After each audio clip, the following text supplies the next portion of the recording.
All right, here to help us break down a bunch of things that are happening out there in the world of news and politics. A new Speaker of the House, the mass shooting that happened up in Maine, unfortunately, the war that continues with Israel and Hamas, former White House cabinet secretary under former President Donald Trump, and now principal over at the Vogel Group, my buddy Bill McGinley. Bill, Mike, and Nick, thank you so much for hopping on the podcast with us. Really appreciate you guys having me on. Looking forward to it. Yeah, Bill, I haven't seen you in a while since our Fox News panel, and a lot has happened since you and I were on that panel. The networks have almost stopped these political panels because of so many things that are playing out in the world of news. I wanted to get some of your takeaways on a bunch of different things I just alluded to before, but the first is this mass shooting that happened in Maine. Mass shootings have happened throughout this country's history. The Gun Violence Archives has up-to-date data on how much mass shootings have happened year over year in this country. Just high level for you, because we're going to get into some of the stuff you're doing with some of the survivors and the victims' families of the Parkland mass shooting that happened where I live down here in Florida. But just high level for you, when you heard about this, as we're recording this, the suspect is still at large. Like, what are some of the things that are running for you emotion-wise? Well, I mean, it really brings me back to the White House when the Parkland tragedy happened. And learning about, all of what happened on that school campus. Also the Las Vegas shooting. A lot of people really don't bring up Vegas that much anymore, but actually one of my best friends was at that concert. And thankfully he and his wife were not injured in any way, but this is becoming more and more frequent. And I think it's time that we really acknowledge kind of the mental health crisis that we have in this country. I know that there's going to be a lot of discussions about guns and whether automatic weapons should be taken away. But for me, when you look at a lot of these different tragedies that are unfolding, including this one up in Maine, which hopefully will be brought to a resolution here soon, peacefully, we all hope. We need to start talking about mental health. We need to acknowledge the issue that's there and actually start having a very serious conversation about what we need to do to address it, including allocating resources to try and get a lot of these people the help they need. Bill, I understand that, especially with this most recent shooting. Just understanding the mental illness that that the shooter's currently been addressing or dealing with. I mean, there's no other way to say it. But when we talk about mental health, there's also this recognition that, access to certain weapons is what makes this more, not necessarily more likely, but part of the reality. And oftentimes in the midst of a mass shooting, we'll have that conversation of mental health, although as a country, we struggle with actually really addressing that. And that's partly Congress to blame. But in matters of dealing with recognizing, that there are different classifications of weapons, and like, what is our conversation here going to be about? Not necessarily here, but I mean, just nationally, of recognizing that is part of our challenge, coupled with mental health. Also, the fact that we have, especially in this most recent case, a person who had access to a weapon that is far too dangerous for any citizen arguably to have. Is that part of the dialogue? Well, what's interesting about the Maine situation is, number one, it sounds like the military did identify that this guy was in mental crisis. They committed him for 2 weeks. He really is kind of a combination of all the worst elements that could produce a tragedy like this. He's a reservist, so he's got military training. He's a marksman. He's a firearms instructor. He's going to have access to guns in those two roles right there. But, he gets committed. It sounds like he may have been committed, not voluntarily admitted to an institution, but was committed. And, the question becomes after that, well, how is law enforcement, why did not trigger all sorts of things that could potentially, take away the guns that he may have had? I mean, even the most ardent Second Amendment supporters will agree that, people who are in mental crisis, who are a danger to themselves, a danger to those around them, should not have access to these weapons. And where did the system break down? I remember right after, I think it was Parkland in Texas, there was that church shooting, and the guy was in the Air Force, and I think he was dishonorably discharged. There was something wrong with the record keeping out of the Air Force that didn't put the information about him into the national database. So when he goes to a gun dealer who does the right thing and runs a background check, it didn't flag his background. And so he just sold him the gun. So I hear everything that you're saying, and I don't I think it's a valid point that needs discussion. But I also think we need to have a discussion about there's a lot of tripwires on the books already where we just seem to continually have these breakdown in these processes. And it allows people who should not have guns, who need help or should be taken off the streets, continue access to it. And we see the type of tragedies that we're seeing up in Maine. We see the tragedies that we see unfold on schools. I know when Mike and I were talking about this issue right after our appearance on Fox News, one of the things that we talked about is, these people who commit these tragedies don't wake up one morning and decide, I'm just going to shoot up the world. It's usually weeks, months, sometimes years where they're sending up red flags. I'm in trouble. I need help. The guy who went in and shot up Parkland, he was so troubled that people were calling the FBI tip line and saying, hey, you got to watch this guy. There's something going on here. The Buffalo shooter, if you remember Buffalo, right before Uvalde, there was the guy who went and shot up the strip mall there in Buffalo, New York. All you had to do, from what I understand, is look at his YouTube page, and he was liking every mass video of a mass shooting, everything from New Zealand to Las Vegas to all of this stuff. These are signs, these are screams for help. They're screams for help. And we need to start paying attention to this. Yeah. There's a lot there that I want to follow up on. I'm probably going to do it towards the end, Bill, because like I said, I want to give you some space to talk about the stuff you're doing with the Parkland families, and in the hopes that we don't have to live through something like that again. Although for the people in Maine, unfortunately, it's too recent. I did want to pivot to something else that's playing out on the national level and on the world level is what's happening in the Gaza Strip right now, and with the war with Israel and Hamas. We've had the last couple of episodes, a few segments devoted to this with a UCLA professor of Israel studies. We've had a Palestinian historian on, and it's not really this one side versus the other side type of conversation. We really want to learn more about the history of the conflict. For you, having worked in the White House, having served under the Trump administration, we've seen what he has posted about some of the things foreign policy wise that he wouldn't have done. But what did you make of when Hamas was able to, by land, sea, and air, attack Israel, take hostages, and do all of these things that the terrorist organization that they were able to bypass Israeli security and intelligence on a lot of different ways? What were some of the things going in your mind October 7th when that happened? And now, as the war is playing out, as Israel continues to bomb different areas of Gaza and the humanitarian crisis that's happening now, what do you make of it all? So one of the first things, I had a conversation the other day with a friend, and one of the things that we discussed was the brutality, the depravity of what the Hamas terrorists did when they entered Israel, killing parents in front of their young children, burning them alive, beheading infants, raping women, taking hostages. The brutality of that operation by the Hamas fighters was probably designed to create a generation of hatred. Because if you do that in front of a 4-year-old boy or girl, and you kill his or her parents in front of them, decapitate them, or burn them alive, that child, if they live until 85 years of age, is going to be hard to forgive what happened to them in front of that.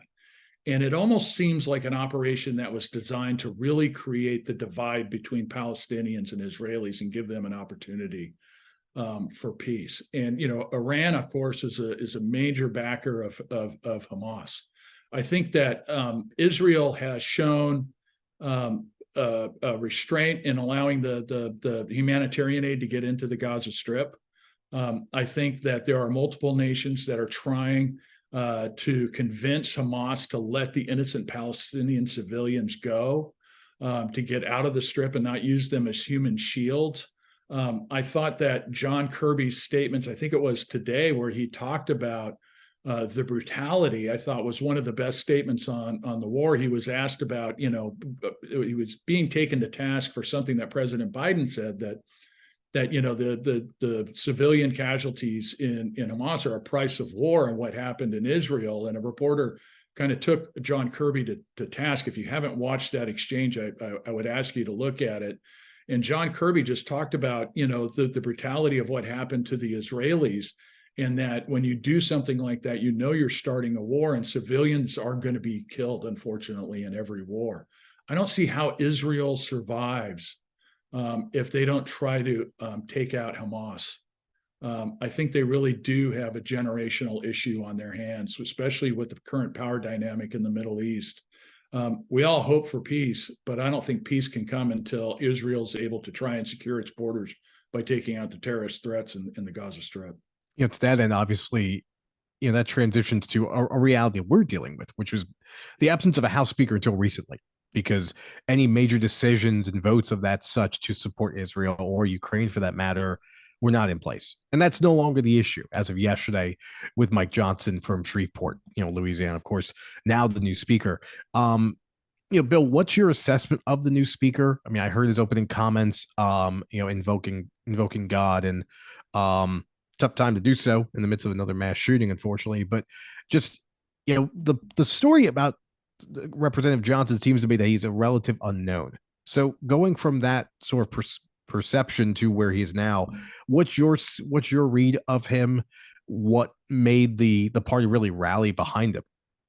I think the party needed to almost the House Republicans needed to go through a process. There were the 8 Republicans that joined with the Democrats and voted voted for the motion to vacate and deposed Kevin McCarthy. And it almost seems like, in retrospect now, they needed to go through each member of leadership leading to Mike Johnson and really kind of expose some of the personal animosity there may have been amongst House Republican members.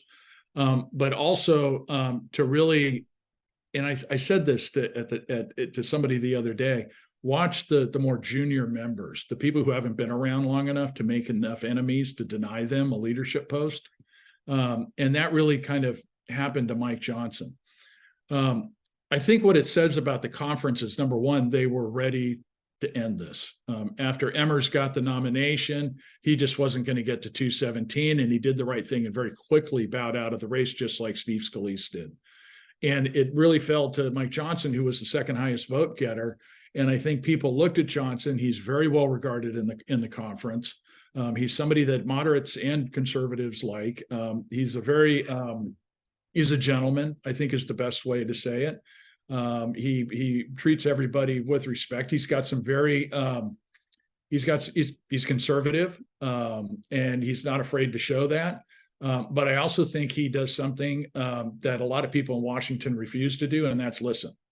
And I think that may have been something that helped him get across the finish line and get a unanimous vote from the Republican conference. He's going to have a learning curve. And I think, if you look at some of the statements from the 5 families in the House conference, I think he's going to get a bit of a honeymoon period. I think they're going to give him some room to staff up, to get the people necessary to actually run the House of Representatives, but also do the political and fundraising responsibilities he's going to have. But I think it's also, and I take him at his word from his acceptance speech, I think really Steve Scalise as majority leader, his power will increase. I think Tom Emmer's authority as a majority whip, and Elise Stefanik as conference chair. And I think the committee chairs are also going to have more authority. I do really think he's going to try and devolve some of the authority out of the speaker's office and back to the committees in the House leadership. Quick break from our pod to tell you about a new pod at Fresh Roasted Coffee, Envy Pods. So if you go to freshroastedcoffee.com, my partner's shaking his head. That's a good transition. Are you kidding me? It was good. No, I shook my head. I was like, that's brilliant. Thank you. Thank you. Because I saw this picture earlier. I was like, I saw what you're doing. It is pretty good. That's right. So listen, the new Envy Pods over at freshroastedcoffee.com, the official sponsor of Can We Please Talk, environmentally safe, compostable. You can go check these out at freshroastedcoffee.com. When you open up the package, it smells delicious. I'm telling you, you can't smell it on here, but I promise you that when I opened this morning to make my cup of coffee, it was delicious. Head to freshroastedcoffee.com today. Use the promo code CANWEGET20 for 20% off your first order, or hit the link in our show details. Bill, kind of staying on that a little bit, adjacent to it, the former president, and everyone was kind of looking for different endorsements as this speaker race was unfolding over the last 3 weeks. If you had been on at any other time, you would have helped us break this down and who actually could emerge from all of this. But you actually worked at the White House with the former president under the Trump administration. My co-host wanted to ask this question, but I'm going to steal it from him because I'm going to ask it better, Bill. Okay. Yeah. What is, you and I were on a panel, we're talking about the GOP 24 campaign. We're talking about who can unseat the current man that is under indictments. Whether or not we think they're politically motivated is outside of this. But what is the truth about the relationship, in your estimation, between former President Trump and the Republican Party? Because it seemed like he doesn't give an endorsement of Tom Emmer. Tom Emmer doesn't get it. He likes Mike Johnson. Mike Johnson gets it. So can you kind of break down, is the hold on the party so strong that they will go along with anything that he says? Do you see anybody unseating him at any single time? Like, what is your take on and read on it as having worked for him? Well, I think, remember, he also endorsed Jim Jordan, and Jim Jordan did not get it. So, and we've seen that in primaries in the 22 election, where a number of his endorsed candidates did not win the primary. Some won the primary and went on to win the general election, like J.D. Vance is a prime example. His hold on the party, he changed the party. I think the party became less of a corporate business party and more of a populist worker party with Donald Trump. I think if you look at the trade policy with China trying to repatriate the manufacturing jobs in the Tax Cut and Jobs Act, about trying to incentivize multinational corporations to take all of the money that they had parked overseas for tax purposes to give them an incentive to reinvest it into America so that those jobs could come home. Those were really populist policies that I think resonated with the base. I think really the truth of the matter is that the grassroots in the Republican Party were trending that way, and they really didn't have a champion who could carry it until Donald Trump came along. And I think once he did, he's really changed a lot of the party to make it more of a worker-friendly party. I mean, I think, from all of the events that I've seen and the things that I went to, the rank and file of a lot of unions are very with Donald Trump. The leadership may not be. And so it's going to be very interesting to see how that dynamic plays out in the 2024 election. Now, the president obviously has a very heavy schedule in court because he's under 4 indictments. He's under 4 indictments. He's got 91 charges against him. And in a way, his candidacy, his campaign for the presidency is going to play out inside and outside at the sticks of those courtrooms. And so because if you look at the schedule that he's going to have both in Florida, Georgia, Washington, D.C., and New York, he's pretty much going to live in the courtroom unless the judge is going to give him leave to go out and campaign. And so I don't see this. I don't see Donald Trump's popularity dropping anytime soon. Everybody who's brought an indictment against him or a civil charge against him, like the New York Attorney General did, is a deep blue Democrat. And if you look at the base, if you look at the 45-50% of the Republican electorate, looking at what's happening to Donald Trump, they see it as the witch hunt he says it is. They say these are just deep blue Democrats that are trying to keep me from fighting for you and retaking the White House. And it's a message that resonates. And if you want evidence of that, just look at the polling. From when he got in to where he is now, he's more popular now than he was when he first announced that he was running for this election. And so I think that message is going to continue to resonate with the Republican primary voters. Bill, we've seen 2 debates so far, and there's a lot of reaction. It's reactionary to the matters of the country right now. But my question is, where do the Republicans want to lead? Because right now, what we're seeing, let's take Trump off the table for a second. What we see in someone like Ron DeSantis as a pursuit of an agenda that is fallacious at best about this anti-woke thing, which is not, the polling numbers tell us it's not carrying to the other 49 states. And then you have Vivek Ramaswamy coming in third with essentially what seems like an almost McKinley, like Chat GPT almost vibe to a very robotic response to what matters the day, whichever way the wind blows, it seems to be. And then there's, of course, someone like Nikki Haley, who you both spoke about on the panel at Fox on Mike Emanuel's show. But Trump aside, though, where does the party want to be the leader? Is it a matter of economics? Is it a matter of social policy? Because the Republican Party, I think about, previously with even someone like George W. Bush, didn't seem to want to weigh in as heavily as the party does now. At least some do, front runners of the GOP, around social matters. And it leads to the question of what the expectations are coming out of this third debate, but also from your vantage point, whether the Republicans want to take a stand, and what's the particular vision that you're hoping to hear from any of the candidates to contest what's going on right now in the White House. Yeah, and I think it's a great question. And what I really think it boils down to is the rhetoric versus the reality. I think there's a lot of, everybody listens to what inside the Beltway pundits are saying, the media is saying, and the White House is saying, and, jobs are up. And there was the GDP report today that said it was like 4.9% growth. I'm sure that'll be revised in some manner. But, how great the economy is and the job market is strong. And then you get outside the Beltway and you talk to families and they're like, we are struggling. We are struggling. This inflation is crippling us. We can't do as much with the kids anymore. They can't do the after school programs. They can't play the after school sports. We're not able to get them the equipment they need. We need to figure out a way to pay for tutoring. Gas has sky high. As much as people want to say that it's coming down, it's not. And now with the prospect of another war in the Middle East, everybody expects inflation to continue to go up because of the price of energy. Where should the Republican Party be on that? Peace through strength, foreign policy.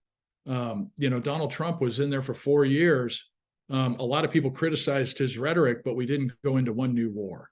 When he drew a red line in the sand with Iran, with Soleimani, he followed through. Unlike Obama, you saw in Syria where he drew a red line in the sand and then let everybody walk all over it. Economics, I think, is going to be critical because that is really the kitchen table issue, that and education of the kids. When we see the test scores continue to go down, when they see some of the programs in the schools that aren't teaching them the skills they need, not only to compete against each other in the United States, but for the United States to be competitive internationally by giving our children the tools they need to compete for the America of the future. When they see this and they see that, they feel like the opportunities are slipping away. Maybe we're heading back to malaise like the Jimmy Carter presidency, where people just felt like the future wasn't going to be as bright as they felt that they had it, or that their parents gave them, or their grandparents before them. I think that's where it is. Peace through strength, foreign policy, getting a handle on the economics, securing the southern border so that the families are safe. And we don't know who's here. And it's really scary when you look at what's happening on the streets of America. Who do we have in this country? We just don't know. Making sure that inflation gets under control, educating the kids, teaching them how to think, not what to think, and giving them the tools to succeed. It doesn't matter who you are, school choice. Let's get all of these kids in the underprivileged areas, get them into good schools and give them the future that they deserve as Americans. Take all of these issues and wrap it into one. And it's really kind of a morning. It's not a morning in America, but America is a hopeful place. We are still the place of freedom, and try and restore freedom and give these families a fighting chance. And what we're talking about, and this is really kind of how the populist tendencies of the Republican Party, I think, show through. It's not only are we talking about corporate America, but we're really talking about the workers in America and giving them a fighting chance. But we're also talking about the small business owners. And the small business owners are the engine of job growth in the United States. Before the pandemic, they were 70% of job growth. You wanted to talk about the success of an economic policy. We used to hear a lot, people would come in and talk about Tax Cut and Jobs Act. What we really heard about was the deregulation effort. And when businesses were saying, we had to comply with all these regulations that didn't make sense. We want clean air, we want clean water, we want our kids to grow up in clean neighborhoods, but these regulations are killing us and they're not advancing that goal. They're just there to be there.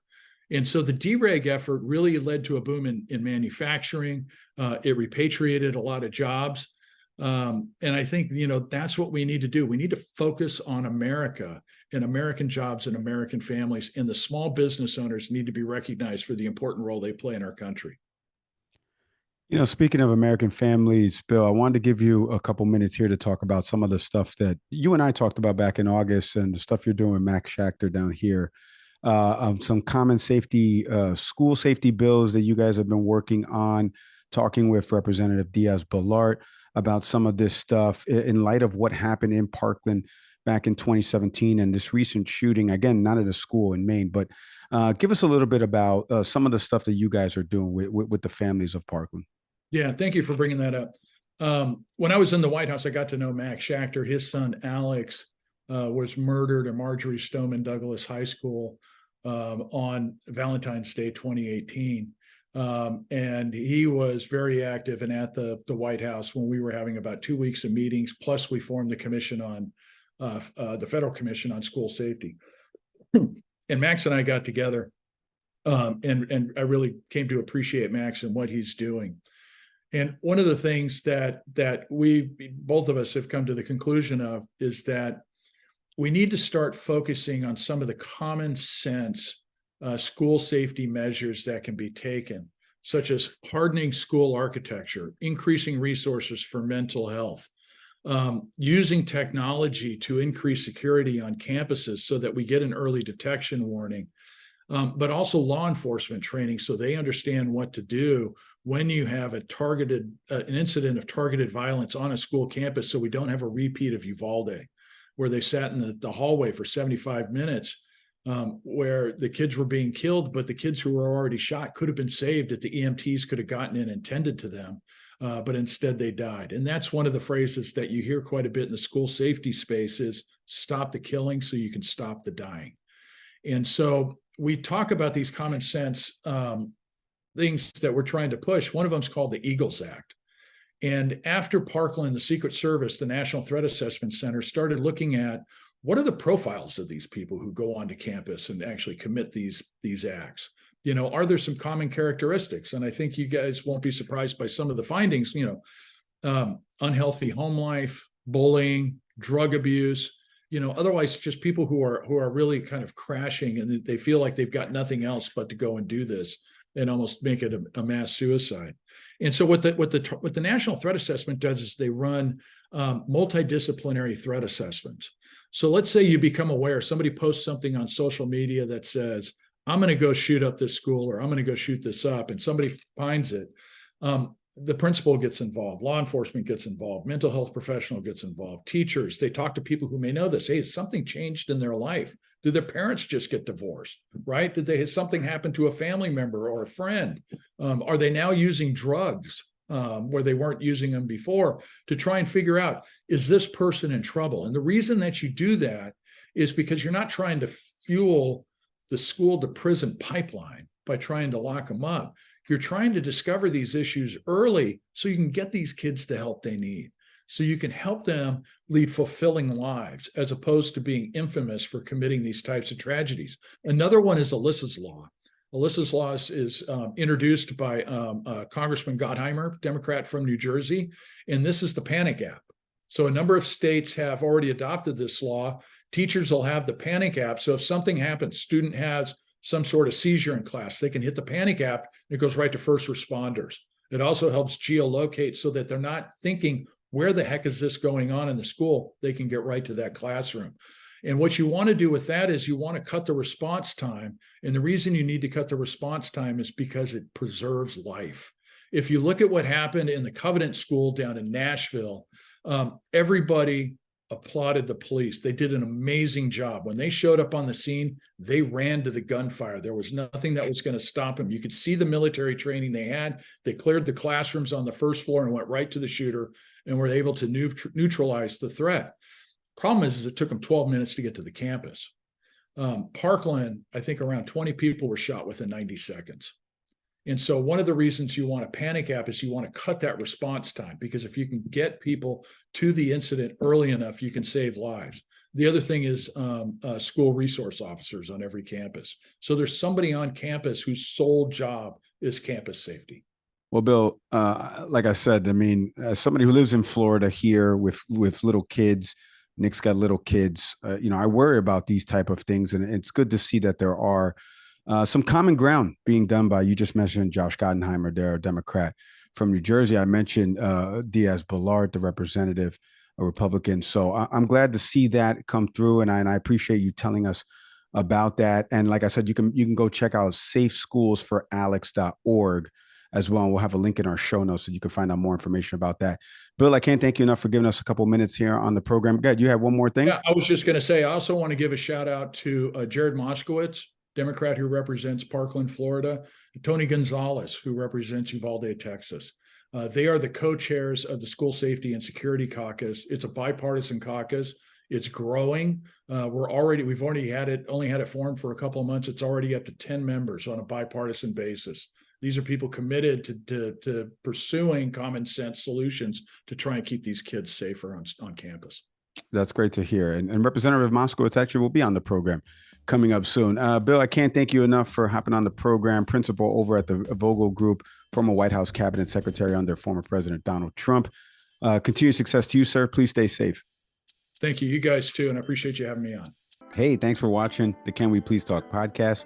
Whatever clip you just watched, we hope you enjoyed it. And we hope you stick around for some more. Subscribe to the channel. My partner's over here smashing the button. Come on, do them a favor. So hit subscribe.